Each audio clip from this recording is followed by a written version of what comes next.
பதில். ஸலாம் அலைக்கும் வரஹ்மத்துல்லா. அல்ஹம்துலில்லா. நீங்கள் குறிப்பிட்டிருக்கிறீர்கள் மேற்கத்தியர்கள் இஸ்லாத்தை நோக்கி வருகிறார்கள் என்பதாக. அல்லாஹ் குர்ஆனில் வாக்களித்தபடியும் மற்றும் அல்லாஹ் அளித்த ஹிக்மா எனும் அறிவின் மூலமாகவும் மற்றவர்கள் இஸ்லாத்தை நோக்கி வருகிறார்கள் என்று நினைக்கிறேன். நான் தெரிந்து கொள்ள விரும்புகிறேன், மேற்குலகில் இஸ்லாம் நிந்திக்கப்படும் நிலையில், மாசுபடுத்தப்படும் நிலையில், அங்கு வாழ்கிற முஸ்லிம் பெயர்தாங்கிகள் இஸ்லாத்தை கடைபிடிக்காத நிலையில் முஸ்லிம் அல்லாதவர்கள் இஸ்லாத்தை பற்றி அதிகமாக எப்படி அறிந்து கொள்ள முடியும்? அதாவது இது அங்குள்ள சில முஸ்லிம்களின் நன்னடத்தைகளாலா அல்லது தாயிகளின் சேவைகளாலா? இல்லவே இல்லை. உண்மையில் அல்லாவின் ஹிதாயத் அந்த மக்களுக்கு கிடைத்ததாலேயே அவர்கள் நன்னம்பிக்கைக்கு திரும்பியுள்ளார்கள் என்று நான் நினைக்கிறேன். சகோதரி நல்ல கேள்வி கேட்டிருக்கிறார். மேற்குலகில் மீடியா இஸ்லாத்திற்கு எதிராக இருக்கும் போதும் கூட எப்படி மேற்குலகத்தினர் அல்ஹம்துலில்லா இஸ்லாத்தை தழுவுகிறார்கள் என்று கேட்டார்.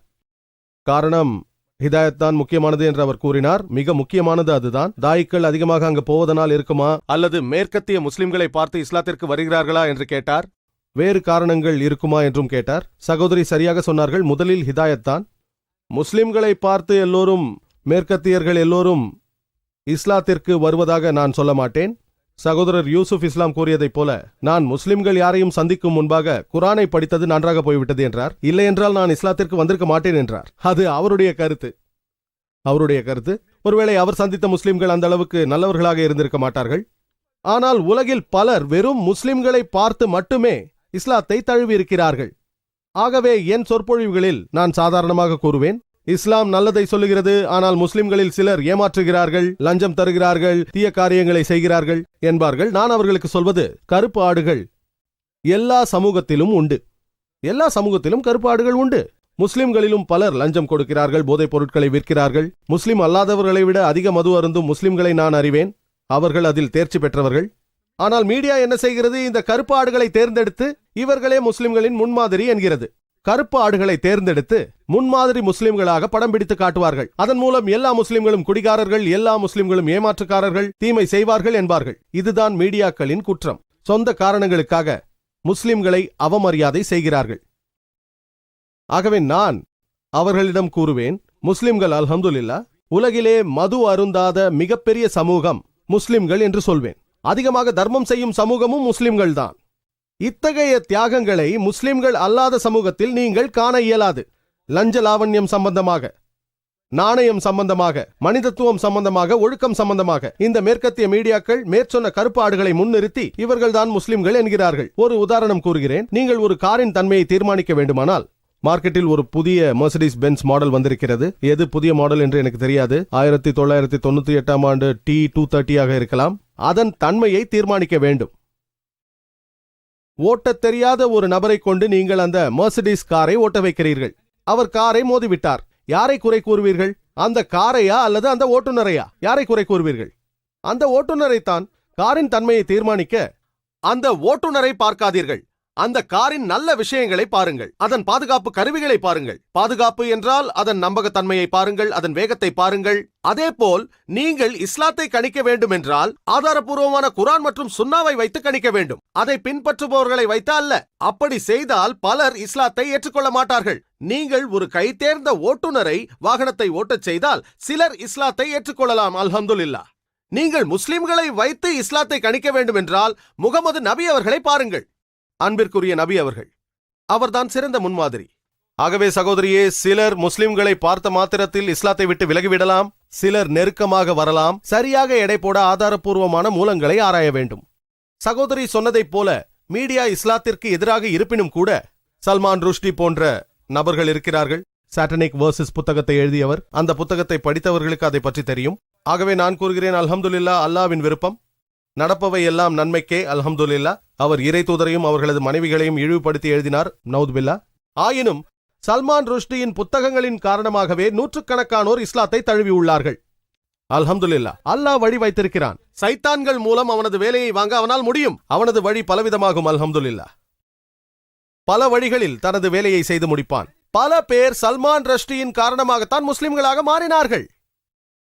ஒருவேளை இஸ்லாத்தை விட்டு விலகி இருந்தவர்கள் அதிக தூரம் போயிருக்கலாம், அது அவர்கள் விருப்பம். ஆனால் அந்த புத்தகத்தை படித்த அதிகமான மக்கள் அவர் செய்தது தவறு என்று கூறினார்கள். மரண தண்டனை சரியா தவறா என்ற என்னுடைய வீடியோ கேசட்டை நீங்கள் பார்க்கலாம், அதில் கூறியிருக்கிறேன். ஆனால் மக்களுக்கு பலதரப்பட்ட கருத்துக்கள் ஏற்படும் போது, மேற்கத்தியர்கள் முடிவெடுக்கும் போது ஒரு விஷயத்தை ஆராய்வார்கள். அவ்வாறு அவர்கள் நபி அவர்களின் வாழ்க்கை முறையை ஆராய்ந்த போது அவர்கள் இஸ்லாத்தை ஏற்றுக்கொண்டார்கள். மேற்கத்திய உலகத்தினர் இஸ்லாத்தை குறித்து விமர்சிக்கும் அதிகப்படியான விஷயம் என்னவென்றால், இஸ்லாத்தில் பெண்களின் உரிமையை குறித்து. இஸ்லாத்தில் பெண்களின் உரிமையை குறித்து நான் ஒரு சொற்பொழிவை ஆற்றியுள்ளேன், அவர்களது தவறான கருத்தை போக்கும் வகையில். இன்று உங்களுக்கு தெரியுமா, மேற்கத்தியர்களின் மத்தியில் ஆண்களை விட பெண்கள் தான் அதிகமாக இஸ்லாத்தை தழுவுகிறார்கள். இஸ்லாம் பெண்களை அடிமைப்படுத்துவதானால் எவ்வாறு ஆண்களை விட அதிகமாக மேற்கத்திய பெண்கள் இஸ்லாத்தை தழுவுகிறார்கள் கூறுங்கள். ஏன் தெரியுமா? அவர்கள் ஆராய்கிறார்கள். அதில் சிலர் இஸ்லாத்திற்கு எதிராக சொல்லப்படும் கருத்துக்களை ஆராய முற்படுகிறார்கள். உதாரணத்திற்கு கேரி மில்லர் அஹத் உமர் என்று பெயரை மாற்றிக்கொண்டார். குரானில் குறைகளை கண்டுபிடிக்க குரானை படித்தார். குறைகளை அவரால் கண்டுபிடிக்க முடியவில்லை, அவர் இஸ்லாத்தை தழுவினார். அதிகமானோர் இஸ்லாத்தை விமர்சிக்க ஆராய்கிறார்கள். அவ்வாறு படித்து ஆராயும் போது உண்மையை உணர்கிறார்கள். ஆகவே பலதரப்பட்ட மக்களுக்கு அல்ஹம்துலில்லாஹ் அல்லாஹ் வேறு விதமாக இதாயத் அளிக்கிறான். சிலர் முஸ்லிம்களை பார்த்து இஸ்லாத்தை தழுவுகிறார்கள், சிலர் ஆராய்ச்சி செய்து அவ்வாறு செய்கிறார்கள், சிலரை இஸ்லாத்தை தாக்க விடுகிறான், அவர்களும் அவ்வாறு செய்கிறார்கள். இஸ்லாத்திற்கு சிறந்த ஆதரவாளர் ஹஸ்ரத் உமர், அவருக்கு சாந்தி உண்டாகட்டும், இஸ்லாத்தின் பெரும் விரோதிகளில் ஒருவராக இருந்தார். இறை தூதர் பிரார்த்தனை செய்தார்கள். 2 எதிர்ப்பாளர்களில் ஒருவர் இஸ்லாத்தை ஏற்றுக்கொண்டார், அல்ஹம்துலில்லாஹ். ஆகவே வித்தியாசமான முறையில் வித்தியாசமான காரணங்களால் பலரின் பிரச்சனைகள் தீர்ந்துவிட்டது. தாயிக்கள் தங்களது கடமைகளை செய்வதை பொறுத்தவரையில் நான் ஒப்புக்கொள்ள மாட்டேன். நமது வேலையை நாம் செய்வதில்லை. முஸ்லிம்களாக நாம் நம் கடமையை செய்வதில்லை. உண்மையை சொல்லப்போனால் இஸ்லாமிய மார்க்கம் இறை மார்க்கமாகும். அல்லாஹ் கூறுகிறான் சூரா அல் இம்ரான் அத்தியாயம் 3 வசனம் 110, குந்தும் கைர உம்மத்தின் உஹ்ஜத் லின்னாஸ். முஸ்லிம்கள் மனித சமுதாயத்தில் சிறந்தவர்களாக இருக்கிறார்கள். தஅமுருன பில் மஅரூஃபி வ தன்ஹவுன அனில் முன்கர் வ து'மினூன பில்லாஹ். ஏனெனில் அவர்கள் நல்லதை ஏவுகிறார்கள், தீயதை தடுக்கிறார்கள், அல்லாஹ்வின் மீது நம்பிக்கை கொண்டுள்ளார்கள். அல்லாஹ் நம்மை சிறந்த மக்கள் என்று அழைக்கிறான். ஏனென்றால் நாம் நல்லதை ஏவி தீயதை தடுத்து அவன் மீது நம்பிக்கை வைப்பதனால். ஒவ்வொரு முஸ்லிமும் தாயியாக இருக்க வேண்டும். முழு நேர தாயியாக இல்லாவிட்டாலும் பகுதி நேர தாயியாக இருக்க வேண்டும். இந்த உலகத்தில் எத்தனை தாயிக்கள் இன்று இருக்கிறார்கள்? விரல் விட்டு எண்ணிவிடலாம். முஸ்லிம் உம்மத்திற்கு இது ஒரு அவமானம். ஆனால் அல்லாஹ் பிரகடனப்படுத்துகிறான். அதை கூறிய என் உரையை முடித்தேன். சூரா சஃப் அத்தியாயம் 61 வசனம் 9, சூரா தௌபா அத்தியாயம் 9 வசனம் 33, சூரா ஃபத் அத்தியாயம் 48 வசனம் 28. உலகில் மற்ற எல்லா வழிகளையும் மேலோங்கி இஸ்லாம் வெற்றி பெறும். அது நம் மூலமாக நடைபெறலாம், நாம் இல்லாமலும் நடைபெறலாம். நாம் வெறும் தூசு. அல்லாஹ்வுக்கு உங்கள் உதவியோ எனது உதவியோ மேற்குலகிலோ அல்லது இந்த உலகிலோ மேலோங்க செய்ய தேவையில்லை. ஏனென்றால் நாம் எல்லாம் தூசுகள். நம் உதவி அவனுக்கு தேவையில்லை. அல்லாஹ் நமக்கு ஒரு வாய்ப்பை தருகிறான், இறை தூதர் பணியை செய்ய, இறை தூதர் வெகுமானத்தை பெற. காற்றுள்ள போதே தூற்றிக்கொள்ள வேண்டும். நாம் நமது கடமையை செய்வதில்லை. முஸ்லிம்களாக இருப்பவர்கள் அனைவரும் முடிந்த அளவு அதிகமாக தாவா செய்ய வேண்டும். ஆனால் கிறிஸ்தவர்கள், நாம் அறிவோம், 60,000 கிறிஸ்தவ மிஷனரிகள் உலகம் பூராவும் வியாபித்து முழு நேரமும் வேலையை செய்து கொண்டிருக்கிறார்கள். மேலும் பல லட்சக்கணக்கானோர் ஆதரவு தருகிறார்கள். நம்மில் எத்தனை பேர் முழு நேர தாயியாக இருக்கிறோம்? எத்தனை பேர்? இது நமக்கு அவமானம். ஆனால் அல்லாஹ் நாம் இருந்தாலும் இல்லாவிட்டாலும், நான் இருந்தாலும் இல்லாவிட்டாலும் அவன் கூறுகிறான் குரானில் சூரா முஹம்மது அத்தியாயம் 47 வசனம் 38, வைன் ததவல்லவ் யஸ்தப்தில் கௌமன் கைரக்கும் சும்மா லா யகுன் அம்சாலுக்கும். நீங்கள் பணிகளை புறக்கணித்தால் உங்களுக்கு பதிலாக வேறொரு சமூகத்தாரை அல்லாஹ் கொண்டு வருவான். சும்மா லா யகுன் அம்சாலுக்கும். அவர்கள் உங்களை போன்றவர்கள் அல்ல. நாம் சொர்க்கத்திற்கு போகும் திறவுகோல் நம்மிடம் இருப்பதாக நினைக்கிறோம். நாம் பணியை செய்யாவிட்டால் அல்லாஹ் நம்மிடத்தில் வேறொரு மக்களை கொண்டு வருவான். சும்மா லா யகுன் அம்சாலுக்கும். அவர்கள் உங்களை போல இருக்க மாட்டார்கள். மேற்கத்தியர்கள் மோசமானவர்கள் என்று நாம் நினைக்கலாம். ஆனால் நாளை அல்லாஹ் அவர்களை சிறந்தவர்கள் ஆக்கலாம். நீங்கள் செய்யாவிட்டால் அல்லாஹ் அவர்களை நமக்கு பகரமாக கொண்டு வருவான். நாம் பணியை செய்யாவிட்டால் அவர்களை கொண்டு வருவான். வேலையை செய்து முடிக்க அல்லாஹ்வுக்கு நீங்களோ நானோ தேவையில்லை. நாம் தூசு. நமக்கு இறை தூதரின் பணியை செய்து அதன் மூலமாக வெகுமதியை பெற ஒரு வாய்ப்பு அளிக்கிறான். ஆகவே தாயிக்களை பொறுத்தவரை நாம் சாதாரண உம்மத்தாக பேறுகளை பெறும் உம்மத்தாக கூட இல்லை. ஒட்டுமொத்தமாக நம்மில் யாரும் அந்த பணியை செய்வதில்லை. சிலர் மட்டும், அல்ஹம்துலில்லாஹ், ஷேக் தீதாத் போன்றவர்கள், அல்லாஹ் அவர்களுக்கு மேலான நல்லருளை பொழிவானாக. ஆனால் ஒட்டுமொத்தமாக பார்த்தால் நம்மில் தாயிக்கள் மிக குறைவானவர்களே.